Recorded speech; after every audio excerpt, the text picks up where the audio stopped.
Hello guys, স্বাগত Bengali home কিচেনে। আজ আমি শেখাবো চিকেন কাটলেট। চিকেন কাটলেট খুব টেস্টি এবং crispy and crunchy tea time snacks. এটা আমরা চায়ের সঙ্গে বানিয়ে থাকি। যে কোনো উইকেন্ডে আপনারা বানাতে পারেন। আমরা রাস্তাতেও কিনে খাই, কিন্তু বাড়িতে বানালে এর টেস্ট অনেক বেশি হয়। তো চলুন শিখে নিই কী করে বানাতে হয়। চিকেন কাটলেট বানানোর জন্য আমার লাগছে চিকেন কিমা করা, ডিম, গোলমরিচ গুঁড়ো, জিরে গুঁড়ো, হলুদ গুঁড়ো, গরম মশলা গুঁড়ো, রেড চিলি পাউডার, নুন, ব্রেড গ্রাম, আদা রসুন বাটা, তেল, সিদ্ধ আলু, পেঁয়াজ কুচি, লঙ্কা কুচি নিজের টেস্ট অনুযায়ী নেবেন, আর ধনেপাতা কুচি, আর শুকনো ময়দা, আর ভাজার জন্য তেল। এবার আমি গ্যাস জেলে কড়া বসিয়ে তাতে এক পলা তেল দিয়েছি। তেলটা গরম হলে আমরা কুচনো পেঁয়াজগুলো দিয়ে দেবো। দেখুন, কুচনো পেঁয়াজগুলো আমি দিয়ে দিচ্ছি। একদম মিহি করে কুচোবেন, যতটা মিহি করে কুচোনো যায়। এবার আমি আদা রসুন বাটাটা দিয়ে দিচ্ছি। আদা রসুন বাটাটা দিয়ে অল্প একটু নাড়তে হবে। যতক্ষণ না পেঁয়াজটা আমাদের একটু সফট হচ্ছে ততক্ষণ পর্যন্ত গ্যাস বাড়িয়ে আমরা নাড়ব। বেশি পেঁয়াজ ভাজবেন না লাল করে, একটুখানি জাস্ট নরম মতো হওয়া অবধি নাড়বেন। বেশি পেঁয়াজ ভাজলে, লাল করে ভাজলে এতে ভালো লাগে না। দেখুন, আমাদের পেঁয়াজটা একটু নরম নরম হয়ে গেছে। এবার আমি হলুদ গুঁড়ো দিলাম, জিরে গুঁড়ো দিলাম, একটুখানি গোলমরিচ গুঁড়ো দিলাম, আর ঝাল লঙ্কা গুঁড়োটা দিয়ে দিলাম, লাল লঙ্কা গুঁড়োটা, অল্প গরম মশলা গুঁড়োটা দিলাম। দিয়ে এবার একসাথে মিক্সড করব। মিক্সড করে একটুখানি নাড়াচাড়া করার পর, যাতে মশলার গন্ধটা চলে যায়, তারপর আমরা চিকেন কিমাটা দিয়ে দেবো। দেখুন, তেল বেরিয়ে গেছে। চিকেন কিমাটা এবার আমরা দিয়ে দিলাম। দিয়ে এবার চিকেন কিমাটা ভালো করে এই মশলার সঙ্গে একটু আঁচটা কমিয়ে মেশাবো, যাতে সমস্ত ভালোভাবে চিকেন কিমাটা আমাদের মশলার সঙ্গে মিশে যায়। দেখুন, চিকেন কিমাটা একদম মশলার সঙ্গে আমাদের ভালো করে মিশে গেছে। এবার আমি হাফ কাপ মতো জল দিলাম, কেননা কিমা সেদ্ধ করতে আমাদের বেশি জল লাগবে না, তাই হাফ কাপ মতো জল দিলাম। আমি এবার 1 টিস্পুন মতো ভিনিগার দিলাম, যাতে তাড়াতাড়ি আমাদের চিকেনটা সেদ্ধ হয়ে যায়, তাই আমি একটু ভিনিগার দিলাম। এবার আমি পরিমাণ মতো নুন দিলাম। নুন দিয়ে নাড়াচাড়া করে চাপা দিয়ে জল শুকনো অবধি আমাদের রান্নাটা করতে হবে মিডিয়াম আঁচে। দেখুন, আমাদের 3 থেকে 4 মিনিট মিডিয়াম আঁচে রান্নাটা করার পর চিকেনটা একদম শুকনো মতো হয়ে গেছে। একদম শুকনো করবেন না, তাহলে ছিবড়ে মতো খেতে হয়। একটু জল জল থাকবে, একটু নরম মতো হবে, তাহলে এটা ঠান্ডা হলে জলটা শুকিয়ে যায়। এবার আমি গ্যাস বন্ধ করে দিলাম, করে ঠান্ডা করতে দিলাম। এবার সেই ঠান্ডা হওয়ার সময় আমি সেদ্ধ আলুগুলোকে গ্রেট করে নিচ্ছি। দেখুন, গ্রেট করে নিয়েছি, আর আমাদের চিকেনটাও ঠান্ডা হয়ে গেছে। এবার আমি চিকেনটা ওই আলুর মধ্যে কড়া থেকে নামিয়ে নিচ্ছি। আপনারা আলুটাকে চটকেও দিতে পারেন। এবার আমি একটু ব্রেড গ্রামস দিলাম। আপনার নিজেদের টেস্ট অনুযায়ী কাঁচা লঙ্কা দেবেন। ধনেপাতা কুঁচো দিলাম।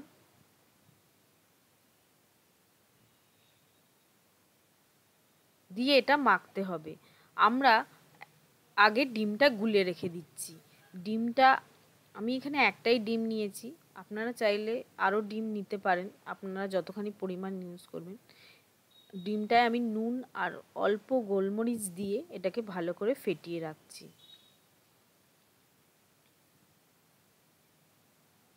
আমার ফেটানো হয়ে গেছে। এবার আমি এই চিকেনটাকে ভালো করে মাখবো সব একসাথে দিয়ে। আমার ইনগ্রিডিয়েন্টসের সমস্ত ডিটেলস ভিডিও নিচে ডেসক্রিপশান বক্সে দেওয়া থাকে, প্লিজ চেক করে নেবেন। ইনগ্রিডিয়েন্টস এবং ইনগ্রিডিয়েন্টসের পরিমাণ। দেখুন আমাদের মাখাটা একদম ভালো করে হয়ে গেছে। এবার আমি গোল গোল করে নাড়ু করে তাকে হাতে করে প্রেস করে কাটলেটের আকার দিচ্ছি। আপনারা আপনাদের সাইজ মতো বা আপনাদের চয়েস অনুযায়ী, আপনাদের ইচ্ছে অনুযায়ী আপনারা আকার দিতে পারেন, গোলও দিতে পারেন, লম্বাও দিতে পারেন, যেরম খুশি আপনারা দেবেন। আমি এরমভাবে করেছি, যেরম দোকানে কিনতে পাওয়া যায় কাটলেট ঠিক সেই রকম মতো। বেশি মোটা করবেন না। এইভাবে সবগুলো আমাদের করে নিতে হবে। আমরা আলু ইউজ করি এতে, কারণ হচ্ছে বাইন্ডিংটা যাতে আমাদের ভালো হয়।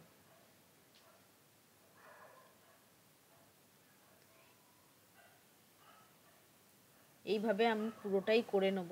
দেখুন ভালো করে আমি দেখিয়েছি, আপনারা ভালো করে দেখে নেবেন। আর এর জন্য আপনারা হাড় ছাড়া কিমা কিমা মাংসটাই ব্যবহার করবেন, তাতে ভালো হয় খেতে।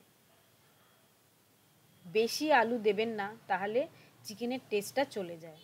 দেখুন আমার তৈরি করা হয়ে গেছে 3খানা, আমি তৈরি করে দেখিয়েছি। এবার আমি এটাকে 3টে কোট করব। ফার্স্টে ময়দায় কোট করব, তারপরে ডিমে ডোবাবো, তারপরে ব্রেডক্রামে ডোবাবো। দেখুন ময়দায় এইভাবে ভালো করে কোটটা করে নিলে আমাদের এটা সিকিউর হয়ে যাচ্ছে, বা এইটা আমাদের আর ভেঙে যাওয়ার চান্স থাকে না। তাই আমরা আগে ময়দায় ভালো করে ময়দাটা দিয়ে মাখিয়ে নিলাম। সব পিসগুলোই আমি আগে ময়দা মাখিয়ে নেব, তারপর আমি ডিমে ডোবাবো। এতে আমাদের যখন তেলে ভাজবো যাতে আমাদের ভেঙে না যায়, এই জন্য আমরা আগে ময়দায় করে নিলাম। আর তাছাড়া ভীষণ ক্রিস্পি এবং মুচমুচে খেতে হয় এইভাবে করলে। দেখুন আগে আমি ময়দায় সবগুলো কোট করে নিয়েছি, তারপর আমি ডিমে ডোবাচ্ছি। 2টো পিস হালকা করে ভেজাবেন, ভিজিয়ে এবার ব্রেডক্রামে দিচ্ছি আমি।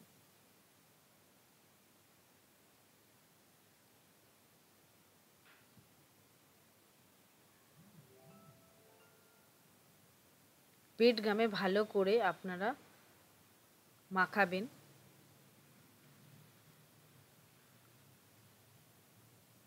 ভালো করে দেখে নিন আমি কিভাবে করছি। এটা কলকাতা স্টাইল, ভীষণ পপুলার একটা আইটেম। আমরা বিয়ে বাড়িতে, যে কোনো অনুষ্ঠান বাড়িতেও খেয়ে থাকি। খুব সাবধানে করবেন, খুব নরম হয় এগুলো।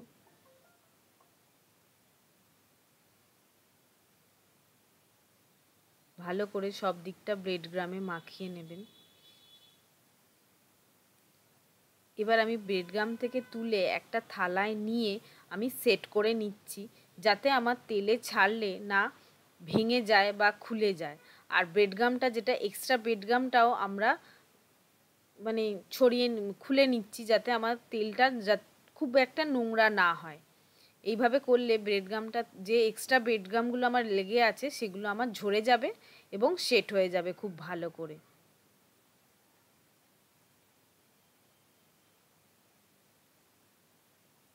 এইভাবে আমি সব পিসগুলোই করে রেখেছি। এবার এটাকে আমার ফ্রিজে রাখতে হবে 1 ঘন্টা সেট হওয়ার জন্য। তারপর আমরা এগুলোকে ফ্রাই করব, বা আপনারা যখন খাবেন তখন বার করেও ফ্রাই করতে পারেন।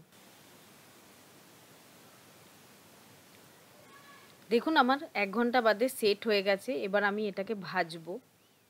আপনারা যখন খাবেন তখনই ভাজবেন, কিন্তু হট অয়েলে ভাজবেন না, একটু মিডিয়াম আঁচে ভাজবেন। হট অয়েলে ভাজলে তাড়াতাড়ি পুড়ে যাওয়ার চান্স থাকে, কেননা ব্রেডক্রাম খুব তাড়াতাড়ি পুড়ে যায়।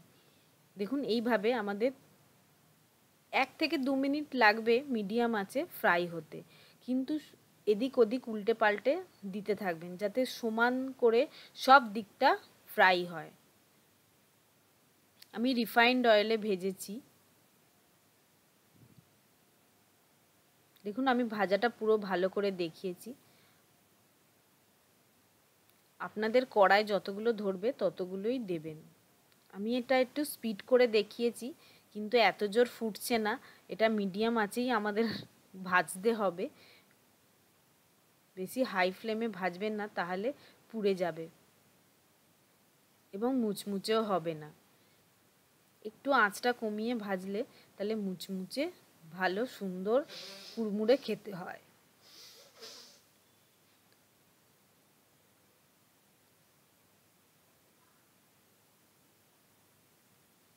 একসাথে বেশি দিয়ে দেবেন না, তাহলে ভেঙে যাওয়ার চান্স থাকবে। দেখুন আমাদের ফ্রিজে রেখে দিয়েছি বলে এটা এত সুন্দর সেট হয়ে গেছে। এটা আমাদের তেলে দেওয়ার পর ভাঙার চান্স থাকে না এবং খুব ভালোভাবে এটা সেট হয়। আমি একটা ন্যাপকিন পেপারে তুলেছি যাতে এক্সট্রা তেলটা আমার টেনে নেয়। ন্যাপকিন পেপারে বেশিক্ষণ রাখবেন না, একটু বাদেই নামিয়ে নেবেন, নাহলে আবার নরম হয়ে যাওয়ার চান্স থাকে। এবার আমি একটা স্যালাড বানিয়েছি, যেটা পেঁয়াজ কুচি, ধনেপাতা কুচি, লেবুর রস, নুন আর গোলমরিচ দিয়ে ভালো করে মিক্সড করে, এটা দারুণ লাগে, টেস্টি লাগে কাটলেটের সঙ্গে। প্লিজ আপনারা বাড়িতে ট্রাই করবেন আমার রেসিপি। ভালো লেগে থাকলে শেয়ার করুন, লাইক করুন, সাবস্ক্রাইব করুন আমার চ্যানেল আরও ভালো ভিডিওর জন্য। টাটা বন্ধুরা।